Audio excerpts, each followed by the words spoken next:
everyone আমাৰ ঘৰৰ একদম ওচৰতে পাতিছে দেই থিয়েটাৰ ধনশিৰি থিয়েটাৰ দোকান চোকান সেই আমাৰ পোৱালিটো মানে মই পোৱালি হৈ থাকিলোঁ বাৰু এতিয়া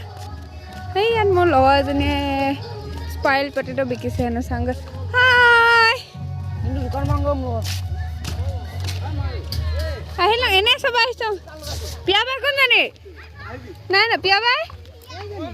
দে ওলা ওলা মোলৈ নাযাবি আৰু